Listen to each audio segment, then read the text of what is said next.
léegi Maria Sine anima. waaw Wally dafa demoon Dubaï voyage yi pour gën a defaraat boppam pour gën a mën a dellusiwaat jàkkaarloog fansam yi parce que xam nga dafa doon artiste ba nga xamante ne Wally mooy que c'est pas ne dañ koy xool rek ci woy wala ñu koy xool rek ci en tant que nit ki mu doon Wally dañ koy xool ci image dañ koy xool ci physique dañ koy xool ci sañseem dañ koy xool ci lu bari léegi nag li waral muy dem ay Dubaï gën a defaraat boppam gën a xoolaat ay sañseem gën a xoolaat visage am et puis war a dem fu ci mel ni Maroc tourner fa clip comprendre nga et puis dafa toll ci dimension fa nga xamante ne doonatul Wally Sénégal kese léegi dafa bëgg toucher yeneen xeet pour koy dimbali waaw li koy dimbali mooy que le pourquoi mooy que maanaam am na fooy toll ci dimension réew mi Wally amatul lu mu fiy prouver doom day léegi Wally wane na fi lépp li mu amoon li des rek mooy niveau international ñeneen xeet yu ko xamutoon xam kat mooy Wally quoi. mais pourquoi choix wu tourner clip Maroc bàyyi Sénégal. waaw tey xam nga tourner clip Maroc li ci bokk mooy di nga am beneen image décor di nga am beneen image décor di nga amaat yeneen marocain yi nga xamante ne am nañ beneen style parce que boo xoolee ñun toote technologie yeneen réew yi ni ñu weexi dañu xaw a raw léegi nag Maroc di nga am yeneen connaissance di nga am yeneen télé yu ne Maroc yu bëri nga xamante ne la mën a jàllale et puis dinañ xam personne bi kan la travers marocain ak yeneen xeet quoi. mais dafa mel ne aussi tamit showbiz bi dafa dee. waaw mel na juboo jëgul showbiz. parce que gis nañ depuis Wally juboo ak Sidi Diop. lu bëri dafa xaw a fay. ba Sidi sax en personne jëggatuñ ko ci dara. Sidi dafa mel ne dafa demaale aar. noo jàngatee loolu. waaw li ma ko jàngatee rek mooy que bu fekkoon ne showbiz ñu ngi koy dund dëgg biir Sénégal loolu du am juboo boobu du am quoi comprendre nga mooy que bu fekkoon dañ koy dund dëgg-dëgg Sénégal mun na nekk ay concert yi nga xam ne ay jàppason lay doon dañuy daje ku nekk jouer ku ne dem sa yoon ku nekk sa nekk ci sa yoon parce que il faut nga comprendre que ne juboo bi jurul leen dara te musique tey am na fu muy toll tey boo xoolee ci jamono yi yu pen comprendre yu pen xamoon naa ne dañuy daje album lañ ko def mu jur leen ay millions ñu liggéey ci comprendre nga mais tey boo xoolee juboo Wally Sidi amul benn avantage su kenn amu ci benn avantage waaw ki ci perte moom Sidi lay doon man loolu moom dañ koy wax dëgg moom ki ci waaw non xam nga non waa maxu bu bëggoon jot ci Wally jot na ci bu yàgg parce que maxu am na xaalisam day tëgg comprendre nga et puis am na ay collaborateur man mi nga xamante ne yàlla dimbale na ma génn ci la diaspora xam naa tuuti ci maxu la nga xamante ne tey ay stratégie ya nga xamante ne am na ay ndaanaan yu mu fi indi ya nga xamante ne tey bu ñu defoon nag featuring Wally di nga dégg Wally ci beneen level comprendre nga bëri na ay Prisker ñëwoon nañ fi comprendre nga ak yeneen ay ambassade bu Grèce ya nga xamante ne tey bu ñu defoon ak Wally collaboration tey rek ambassade Finlande mu ngi woon suba tey. très bien léegi nag loolu noonu am benn la nga xamante ne tey ku ci mel ni Matar moo ko liggéey Matar comprendre nga xam naa ko bu baax nit la ka nga xamante ne dafa monument la ci biir ci métier bi moom tey juboo Sidi ak Wally wala juboo bi moom amul lu mu ko yàqal mu ngi continuer chômer mu ngi continuer liggéeyam mais dafa am fu muy toll ci côté werante ci côté détail loolu mooy showbiz loolu mooy neexal game bi loolu rek moo yàqu ba tax na ñu bëri ñi doon wax ci showbiz wala ñu bëri ñi nga xamante ne ñu ngi doon fréquenter showbiz déggatoo leen deenan ku ci waaw mais showbiz bi dafa mel ne dafa xaw a demee à côté ci diggante Mboye Madiaga ak Ibra Nadio foofu mu ngi tàng bu baax a baax de. waaw mais Mboye Madiaga ak Ibra Nadio bokkul te Mboye Madiaga damay ñaan fi mu nekk mu jóge fa parce que tey booy xool ci avantage Ibra Nadio moo ëpp avantage Mboye Madiaga tey par exemple foo koy dégg mosoo dégg Mboye Madiaga mu voyage yi mosoo ko dégg mu génn album mosoo dégg ne day préparer album mosoo ko dégg ci dara comprendre nga ci benn vidéo clip rek nga ko dégg moom mooy bi mu naan kii ñëw na affaire yooyu noonu waaw te dagal sa yaram comprendre nga te musique du dagal sa yaram musique c'est quelque chose ba nga xamante ne nit ki koy génne dafa am lu muy génne luy nekk sa biir xol nga koy génne di ko transfert ñeneen ñi nga xamante ne ñu ngi koy mën a dégg ci àdduna bi te booy xool Ibra Nadio gis nga voyage Canada bi mu demoon te dem na yeneen voyage te loolu day tëjji xelu artiste su ma doon moom daal public bi mu yor mu xoolaat ni muy doxalee pour gën a tegu ci beneen tey en terme de public côté boobu du ma si ànd ak yow parce que Ibra Nadio ak Mboye Madiaga ñooy même public ñooy même ku leen di baal mais ba tey bokkuñ style parce que tey boo xoolee Ibra Nadio génne na ko benn côté bu nekk parce que génne bi ngay génne sa public boobu day dem ba beneen public dañuy nuyoo si te loolu day defar sa public parce que tey bu fekkee bànni ma baal si man mi doon nit ku logique di nga xool ci man di changer sa comportement mais Mboye Madiaga foo koy dégg tropique nga koy dégg tropique escale léegi nag il est temps mais gars yi wuy si na de si coow lu lee ku am sa waykat andi ko Mboy ñëw na Almadi feesal ko dell. waaw mais xam nga loolu c'est pas ne du warta doon benn yoon dafa war a am tous les loolu dina dem ba day mu am fa benn date fixe. voilà dafa am date fixe muy changer sa style et puis tamit travers say woy bul topp ñi lay baal si ci rythme bi nekk kese tey boo xooloon Assane Ndiaye lu taxoon boo xooloon ku ci mel ni Thione Seck lu taxoon moom benn public bi nga xamante ne dañoo dem ba def Thione Seck sëriñ mooy ko day fexe ci ay woyam mu leen di yedd di leen dugal ci beneen mode bu bokkut ak mode bi ñu nekk c'est très important loolu tey il faut mu xoolaat entourage am Mboye Madiaga xam ne moom fi mu nekk foofu rek du musique mooy dem musique tëgg am baal am loo sañse am loo lekk dem toog sa kër déedéet na jéem a xool luy yokk musique am lu koy génne beneen moon mu mun ci def ay voyage di découvrir leneen dina dem ba changer ci lu bari ci moom. tey boo nekkoon ci staff Mboye Madiaga wala nga nekk jegeem lan ak lan ngay changer foofu. waaw li may changer bokk na ci mu comportement am d'abord parce que artiste physique comprendre nga artiste physique xool naka laa mën a def ba Mboye Madiaga nekk beneen nit chaque jour dama ciy liggéey donte nag damay liggéey ak artistes yi du ma wax sama secret yëpp comprendre nga mais dinaa fexe nit ki ma nekkal ci boppam fexe def ko artiste parce que woykat dafa am. artiste am showbiz kat am comprendre nga fans am parce que mun nga nekk woykat bu pare nekk fans mooy ko booy yu bari ay fans wàll lan duna ay woy seen woykatu bopp bëri na ci booy xam da ngay gis fii da nga xam ne ñi ay fans wàll lan mooy que di nga nekk artiste mais gëmoo ne yow waale war nga ko mën a dépasser wala Youssou Ndour war nga ko mën a dépasser comprendre nga ba tax na loolu day kale sa carrière boo ci nekkee gëm li ngay def da ngay gëm ni képp ku taxaw si kanam mun nga ko romb waaw ak lan nga jàpp ne war nañ ko changer. waaw mooy que parfois di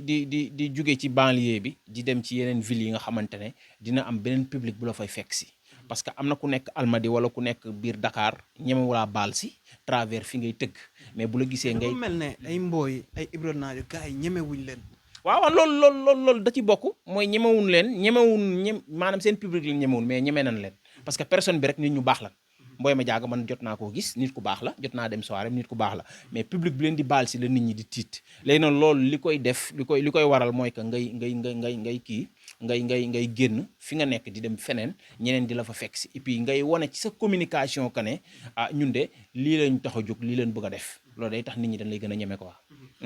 beneen bi tamit mooy gis nañ ne Mboye Nadio ñooy yore challenge yi bokk artistes yi gisagu la maa ngi sax am ñoo xam ne du ma citer tur ñoo xam ne ay artistes yoo xam ne sax ñu ngi dem ba jiñ ko presse bi ne ñooy yàq musique bi ñooy commencé yàq showbiz bi dañu bëgg a favori waa bandi c'est-à-dire ay ku mel ne Ibro Nadio ak Mboye parce que boo xoolee TikTok challenge yi yëpp bu doon Mboye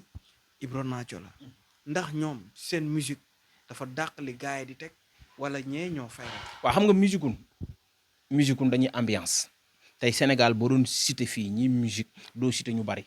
musique dañuy ambiance et puis il faut ñu comprendre que ne musique du topp lu neex nit ñi rek nga def ko musique benn affaire la boo xam dañ ko composé mu nekk musical ba pare yow woykat bi sa bopp nga xam musique mun a composé guitare mun a composé clavier xam note xam lépp mais booy koo fi tegoon wax leen doore mi fa ñu bëri xamuñu sol yooyu xamuñu dara comprendre nga mais l'essentiel mooy ko dañuy topp rythme bi nit ñi bëgg te boo xoolee seeni soirée boo fa demee yow sabar rek ngay gis rarement ngay gis ku ci Mboye ak Nadio waaye ñu dañu Mboye bëpp man du ma ne Mboye du ma ne Nadio di cité kenn di bàyyi keneen ñu jàpp ne da nga leen di critiquer ñoom ñëpp laa boole ñoom ñëpp koo ci dem soirée di nga fa gis plus de 10 sabar wala 9 sabar ya nga xamante ne mooy nekk ci kaw scène bi clavier da ngay gis harmonie yu ko neex lay teg lu ko pan lu ne pour mu nekk convaincre nit ñi mais defuñ ko pour musical wala pour musique moo tax doo gis musique dañuy ambiance comprendre nga boo xoolee ba ci biir ñu ci bëri ay woyu démb yi la ñuy woy pour mottali seen bopp mais musoo gis booy ba nga xamante ne mën na la tegal répertoire joué ko ba mu jeex biir soirée te laalul sama bopp gënal du bañaa la bu nunguloo wala yamba ba jali wala dara comprendre nga léegi nag côté bi may waxee day sut seen niveau mooy que nekkun ci musique ñoom ci ambiance la nekk te du ay Mboye kese bëri na fi ndaanaan yu bëri yu am tur fii yu ngand mais nekkul ci musique ci ambiance la nekk maanaam toppun ñoom ñëpp ambiance la ñuy def non Bastion musique ambiance lay def day ambiance pour bëggal nit ñi moom sax da koy wax mais l'essentiel doo gis ñu ne la roi de ambiance wala doo dégg ñu wax loolu mais mos nga dégg roi de musique doo ko dégg Youssou Ndour rek nga koy dégg doo dégg roi de musique comprendre roi de ambiance rek ngay dégg parce que ñoom dañuy ambiance musique léegi nag bu fi ma waxee nii dinañ ko comprendre ñoom parce que ñoom ambiance lañ bëgg a nekk roi bi ñoom ay ambianceur mais duñu ay musicien mais pourtant li ñuy def mënoo ko génnee ci musique de waaw mënoo ko génnee ci musique parce que am na ay musiciens yu nekk seen ginnaaw mais ñoom seen bopp ñoo musiqueul mais musiciens yi ne seen ginnaaw moom ñu ngi leen di tëggal li ñu bëgg parce que xam nga jamono dafa metti te da ngay am musicien bu comprendre musique du jouer musique mais yow li nga bëgg mooy que mu topp la ci rythme bi nga nekk pour nga toucher xeet bi lay baal si yow da ngay fexe xeet bi lay baal si nga lekk xaalisam mais fexewoo xeet bi lay baal si nga tëggal ko musique ba nga xam ne dina ko mën a déglu en vie ba tax na mooy ñi lay déglu ñu bari challenge la ñuy def mais bu ñu eggee seen kër est-ce que dinañ la déglu bi ñu war a déglu Omar Pène la ñuy déglu Youssou Ndour ak yeneen artistes tey booy cité tey génération bi ñi fi musique tey doo cité ñu bari boo cité Momo Dieng doo ci gaaw a teg keneen moo fi xam accord moo fi jouer musique bu normal moo fi téye guitare di jàkkaarloog public di leen convaincre ci li muy def mais ñu bari ambiance moo leen moom fay na moom dem naa waaw non xam nga problème bi mooy que dafa am ñu am direction bu normal artistique am ñoo xamante ne direction buzz la ñuy topp mais Momo Dieng mu ngi fi mu war a nekk te bu tëggee nit ñi ñu ngi koy fekk si kenn ñëwatul waaw non mais loolu lu xanaa dimanche bi passé demoo waaw mi ngi noonu mi nu mu doon def dafa waaw noonu ñi da nga naan parce que jamono ji ci nekk ak jamono fi ngay toll quoi mun nga def jekki-jekki génne benn affaire mu def buzz foo dëgg ñu fekk si la nga toll moment ba nga xamante ne ñi fidèle ci yow kese ñooy ñëw loolu la quoi amee ma réerandoo leen lu xew la ñuy bañ mais ñi fidèle ci moom ñu ngi baal si moom moo xam ne kii ndaanaan la da nga wax léegi benn affaire mu amoon lu ma ci xaw a rënc ngay xaritu ak jege ñaale ku ci mel ne Bass Thioung Bass ak Naajo ak sama mbokk Thiès bi déedéet Lama Ndiaye ñoo waroon dem États-Unis ñu dem ba ci biir Bass rocceeku Samba Diarra def lan moo motiver Bass lan moo ko tee dem waaw xam nga mun na nekk tamit ci problème contrat yi la mun na nekk ci problème mu tamit jàppoo ne Bass dafa xeeb àndandoog ñoom waaw non Bass xam nga voyage moom kenn du ci xeeb kenn yow buñ la boole woon xale bi gën a tuuti voyage sax da ngay dem def sa liggéey moom yaakaar naa ne scène bi nga war a bokk ak nit moom doo ko choisir promoteur bi tëgg moom mooy choisir ne kii ak kii laa lay booleel yow nga sentir jubóog moom wala nga sentir bañ a jubóog moom comprendre nga noonu la demee mais man gisuma que ne dafa xeeb ñooñu quoi man gis naa que ne ñooñu ay nawleem lan li muy def rek la ñuy def ñoom ñëpp ñoo bokk li ñuy def juste que xëj na dañoo déggawul ci ay kaddu wala boog gis li convaincre ko mu bañ a dem parce que nit ki moom am na droit am mais su ma gisoon que ne. mais for nañ ci weewu bëy promoteur bi xam la ne Bass dafa dem ba ci biir ne xeeb ne du àndandoog ñi. waaw mais peut-être mun na nekk loolu parce que tamit nit ki moom dañoo nekk ci dëkk ba nga xamante ne ku ci nekk am na droit def li nga sentir mais bu doon sama place man du ma doxalee noonu damay dem def liggéey bi ma war a def rek dellusiwaat quoi waaw mais nit ñi moom kenn moomu leen ku ci nekk ak li nga yëg ak li nga bëgg a def waaw. ba tey gars yi nii la de à chaque fois bu ñu ñëwee rek dañuy waxtaan ci showbiz avancé ci bu baax a baax tey daf cee bari artistes yoo xam ne li Kumba Gawlo waxoon daf ci am. mu ne dafa bëri ay artistes yoo xam ne artistes YouTube lañ mais kenn amu ci loo xam ne ku mel ne Ibro Nadio li muy def tous les dimanches gis nga ni muy def 5 ku mel ne Wally Seck gis nga ni muy def Vogue ku mel ne Mboy gis nga au moins di nga ko nangul ne ni muy def escale tous les vendredis di nga ku mel ne Sidi Diop tamit gis nga ni muy commencé di defaat Baaramundi mais yeneen artistes yi nga xam ne à chaque fois bu ñu génnee clip dañ koy poster pour am nombre de vues ci li nga xam ne moom mooy YouTube ñooñu loolu nga jàpp ne ñoom ñooy seen avenir ci musique. waaw xam nga dafa am ñoo xamante ne comme ci digital yi lañ yem am ñoo xamante ne vraiment tey bu fekkee da ngay am ay millions de vues te amoo tournée internationale demoo ci ay festival demoo fenn kooku tey li ngay def yow ci biir Sénégal la yem wala boog sénégalais yi ñoo koy seetaan quoi te am na ñoo xam dañuy booster pour am yenn nombre de millions te doo leen dégg ci tey génération bi moom. bokkut ak génération bi fi nekkoon ay jamono génération bi doolu mos a dégg ci yenn festival yi wala bokk yéen défilé de mode yu mag yi star nigériens yi di dem doo leen ci dégg parce que tey boo xoolee seeni musique amul direction xamul fu ñuy taxaw dañuy teel nii rek juste que pour yaama neex tey boo xoolee artistes yu bari ñi ñuy débuté ba léegi ànduñu ak ñoom am na yeneen nit ñu bees wala ñi leen di jay ñi nga xamante ne te li gën a bon. comme ni ngeen di jayee Mia. waaw non du question ni ñuy jayee Mia parce que Mia ñi koy jay xëj na mooy ñi nekk ak moom staffam wala dara comprendre nga mais ñun suñu xalaat la ñuy génne ci Mia rek mais bokkuñ ci staffam minanti ñoo ak moom comprendre nga mais dafa am artistes yi nga xamante ne tey ñi nekk ci ñoom esprit géwél la ñuy demee que ne esprit xam li ñuy def léegi nag bu fekkee da nga ànd ak ñaa nga xam tey boo doon ànd maag yow ñun 3 ñii di dem ñuy dugg fu lëndëm fa nga xam ne kenn miinu ko te mosu faa jaar bëccëg ci pax lañ jëm léegi nag loolu moo dal artistes yi nekk biir Sénégal yëpp direction bi ñu nekk à part Youssou Ndour direction bi ñu nekk baaxul. pourtant li nga wax nii wax naa ko Momo Dieng mu mer de ci conférence de presse. non moom koy ñëpp koo ko wax Sénégal fii day mer mais direction bi ñu nekk ñi ñuy àndal xamuñ ci dara ñoom seen bopp nag bëgg nañ li ñuy def am nañ amour bi ñu ngi koy def nit ñee ngi leen di baal si. maanaam jàngat bi ma ko doon defal mooy Sénégal fu mu taxaw la taxaw ba léegi. non mais c'est vrai ci musique mais liy génnaat lépp remix la même niveau bi ñu toll fa lañ toll. maanaam ban révélation la war a tegaat ak lan lañ war a ajouter lan moo téye Sénégal ba tey mënuñu dem international ñu may. waaw tey booy xool boo nee international Youssou Ndour ngay cité foofu rek ngay teg sa tànk wala Baaba Maal doo cité keneen léegi nag problème bi lan la lan mooy problème bi te donte booy def ñu ngi def ay morceau ñu ngi def ay te léegi la xanaa xamul léegi la international gën a yomb léegi la gën a yomb non léegi da ngay taxaw sax tey gis nañ fi xabilaam gis nañ fi keneen da ngay taxaw def nii rek adduna bi yëpp xam la mais lan mooy problème bi ba Sénégal mënul génn fi mu nekk tey boo cité waaw non mbalax xam nga dëkk boo gis ci àddina am na mbalax mais juste ko xool ni nga koy def ba mu tuusee ren xeet moom mooy affaire parce que boo demee rumba mbalax la te Fally Ipupa gis nga ni mu koy def ci àdduna bi afrobeat style mbalax la mais boo gis nga Burna Boy ni mu koy def ci àdduna bi mooy que industrie musicale lan amul biir Sénégal benn artistes yi dañuy am ay jafe-jafe amul ñu leen soutenir artistes yi dañuy génne album duñ ko jënd amul ay moyens yi ñu war a am comprendre nga ba pare jël nañ tëggkatu simb yeeg tëggkatu tànnibéer yi dugal leen ci musique bi ba léegi sabar la ñuy tëggatuñu musique li nga doon dégg sabar ci mbedd bi moom ngay dégg ci biir musique bi léegi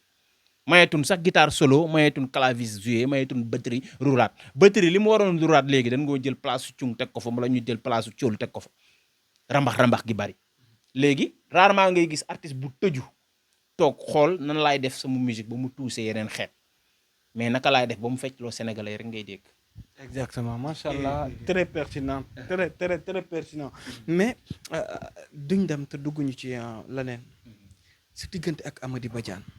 waaw Amady moom suma xam nga parfois nit ñi dañuy jàpp ne Amady suma àndandoo la wala suma xarit déedéet suma grand frère la kooku démb la depuis Pikine la comprendre nga ba pare bu jàppee dara wala bu xalaatee dara bokk naa si ñi muy njëkk a woo waxtaan ak man loolu tey dafa am benn respect bu ne sama diggante ak moom suma grand frère la àndewun alal àndewun dara comprendre nga donte bëri na lu problème yu may am da koy faj moom comprendre nga et puis suma nit la ka nga xam nit ku baax la nit la ka nga xam ne xëccoowul dara bi Wally door ba Wally fi mu toll Amady Badiane la lépp extraordinaire yi nga doon dégg ci podium yeeg le 12 bi passé ak leneen lépp Amady Badiane la création yi ngay dégg Wally di ko sol tenue yi Wally fi mu war a génne Wally fi mu war a dugg spectacle bu war a def danseurs yi ngay gis lépp Amady Badiane la te boolewu ci wax boolewu ci détail danoo toll jamono yoo xamante ne nag lu bari looy def day fës parce que nit ñi ñoo lay fréquenté pour génne ko mais nit la ka nga xam ne nit ku baax la nit ku téye boppam la nit la ka nga xamante ne doo ko dégg ci ay détails nit la ka nga xam ne fu mu yëngoo doon koo tooñ te bëriwul li muy yëngu comprendre nga war a def nag le 8 novembre war a tëgg waari Belgique ci Bruxelles yéen a ngi ci biir yéen internet yëpp ñu ngi leen ciy xaar di xaar seen communication ngeen jàpp ci xam ne doomu Sénégal moo ko organisé loolu lan xam ci moom et puis di ko ñaanal yoon yu mu nekk yàlla dimbale ko ci moom daal su ma nit la su ma xarit la bu may wax ci moom dina bëri lu ma mën a wax ci moom quoi.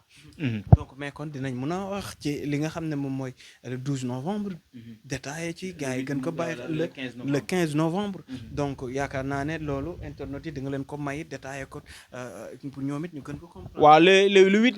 le 15 novembre. ndax dama ci am ñaari date nag le 8 novembre Assane Ndiaye la le 15 moom mooy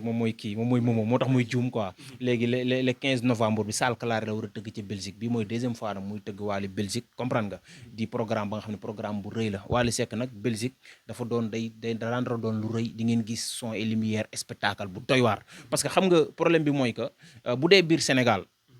artistes yi mën nañ def tranquillement seen programme mais lu jëm ci wàllu Belgique ba Europe day laaj internet yeeg ñëpp soutenir seen doom xam ne seen doom moo jëm foofu comprendre ñu soxla ci seen xalaat soxla ci seen lépp yéen ñi nga xamante ne yéen a nekk ci milieu bi di liggéey information bu génn yéen a ko génne di doon spectacle ba nga xamante ne daal képp ku fa ñëw di nga gis son et lumière di nga gis loo musta gis ndax bii pas Amady Badiane dafa mer de te day jàkkaarloog waa Belgique wan leen lu grave parce que Belgique dañoo yàgg soxla Wally pour mu ñëw donte programme ba mu fa defoon mu naraat doonaat benn programme la deuxième fois ba nga xamante ne ca Salle Claire lay amee ca Belgique ñu ngi jox rendez-vous gars yëpp le 15 novembre ci Belgique dina tàng te dina métti daal. Assane Ndiaye bi tamit balaa ngay dem. waaw Assane Ndiaye moom xam ngeen ko ci âge bi mu am teewul mu ngi koy tenir ba léegi doon nit ba nga xamante ne symbole la monument la ci métier bi comprendre nga bëri na ci ñun ñi nga xamante ne wala ñeneen ñi nga xamante ne bu ñu wéetee moom la ñuy déglu ci ay woyam yi nga xamante ne day convaincre nit ki bëri nag ay woyu Thione Seck yi nga xamante ne dëppaat na ko woy ko ci woy bu jaar yoon am ay teggin le 8 novembre nag mu ngi war a tëgg Azalaï di anniversaire am daaw nag Thione Seck fekke woon ko ren Thione fekke wu ko te ron Thione newoon na ko foo nekk maa nga fa lii duma ko wuteeti yàlla nag weddi na mu wute ko mais ñu ngi ñaan tey doomam Wally Seck ñëw teewal ko xam ne papaam Assane Ndiaye moo xewle te anniversaire am la le 8 novembre lay doon et puis Assane Ndiaye di ànd ak ay nit ñu fier nag waa groupe ngéwél gi bi muy ànd ak ñoom ba léegi mosoo gis ku bàyyi mosoo gis ku xaddi ñëpp di ànd ak moom di ko jàppale et puis muy def lu am solo nag di tëgg chaque samedi Madison ci Alizé mooy prise 4e dafa def liggéey bu am solo kon ñu ngi leen di ñaanal daal jàmm di ko ñaanal jàmm yàlla soutenir ko ci bësam boobu mu réussir quoi. tey loo bëggoon wax loo xam ne laajuloo ko lan la. mooy ñu gën leen a bàyyi xel yéen site internet yi ñu gën leen jox cër bi leen war a jox ñu gën leen bàyyi jox cër bi leen war a jox parce que sans yéen dara dox biir Sénégal site internet yi yéen a fi nekk yéen leen war a soutenir yéen ay feeñal tey fii ko fi siiw yéen la boo leen téewoon seen bopp bañ a dem kër duñ xam kenn mais yéen a ngi jël seen téléphone di def seen liggéey ñi jël seen caméra di daj lu metti tàngaay bi lu am yéen génn ngeen di soutenir artistes yi di leen jàppale parfois damay dem yenn soirée si gis ñuy tey benn site internet damay bëgg a guerre parce que damay xam ne kii li mu koy jural après kii xamu ko maanaam site internet amul lu ñu liggéey ci image nit lu dul dooleel ko tey réseau yi amul xaalis dañ ci nekk nii di taxale rek di bañ a def leneen suñu morom yi doon def te mun nañ koo def ndax am nañ doole bi am nañ xel bi nañ leen gën a bàyyi xel gën leen a dooleel seen mbokk la woon Diaz Pro maa ngi lay bëggee di kontaan ci yow di leen ñaanal jàmm kontaan en tout cas gis ngeen ni ñu leen ko annoncé